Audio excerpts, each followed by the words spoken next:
मित्रों, आज हम आपको राजस्थान के एक ऐसे रहस्यमयी मंदिर के बारे में बताने जा रहे हैं जिसकी कहानी सुनकर आपके रोंगटे खड़े हो जाएंगे। ये मंदिर अपने आप में न केवल एक ऐतिहासिक धरोहर है बल्कि इससे जुड़ा एक रहस्य भी है जिसे आज तक कोई सुलझा नहीं पाया। कहाँ है ये मंदिर? राजस्थान के बाड़मेर जिले के हाथमा गांव में स्थित किरारू मंदिर को राजस्थान का खजुराहो भी कहा जाता है। 11वीं शताब्दी में परमार वंश ने इसे बनवाया था। यहाँ कभी 5 मंदिरों की श्रृंखला थी, लेकिन समय और भूकंप के कहर से अब सिर्फ 2 ही मंदिर शेष हैं।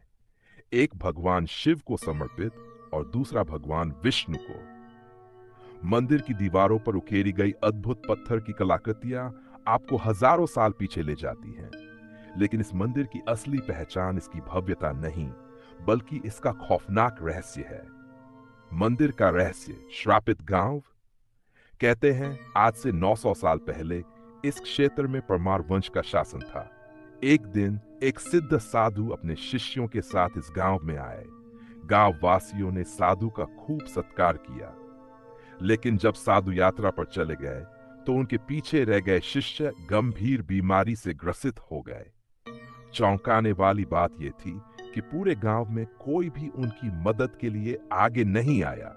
सब ने उन्हें मरने के लिए छोड़ दिया, परंतु गांव की एक कुम्हारिन ने निस्वार्थ भाव से उनकी सेवा की और उन्हें स्वस्थ कर दिया। कुछ समय बाद जब साधु वापस लौटे और अपने शिष्यों की हालत देखी तो वे क्रोधित हो गए। उन्होंने गांव वालों को श्राप दिया, जिस भूमि पर दया और करुणा नहीं, वहां मानव सभ्यता का कोई अस्तित्व नहीं रहेगा। श्राप की शक्ति इतनी प्रबल थी कि पूरा गांव पत्थर में बदल गया।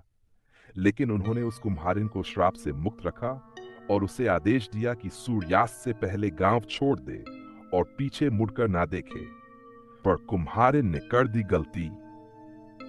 डरी हुई कुम्हारिन गांव से बाहर निकल पड़ी, लेकिन जैसे ही उसने गांव के पत्थर बन चुके लोगों को देखने के लिए पीछे मुड़कर देखा, वह भी पत्थर की मूर्ति में बदल गई। आज भी गांव के पास उस कुम्हारिन की एक पत्थर की मूर्ति स्थित है जो इस कथा की सच्चाई बताती है। आज भी होता है चमत्कार। स्थानीय लोगों का मानना है कि इस गांव में सूर्यास्त के बाद कोई नहीं रुकता। जिसने भी रात में यहां ठहरने की कोशिश की, वह सुबह कभी वापस नहीं आया। यह केवल एक अंधविश्वास है या सच, इसका कोई वैज्ञानिक प्रमाण नहीं है।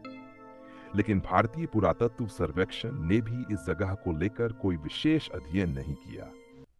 आपका क्या मानना है? क्या यह साधु का श्राप था या कोई प्राचीन रहस्य जो अब तक अनसुलझा है?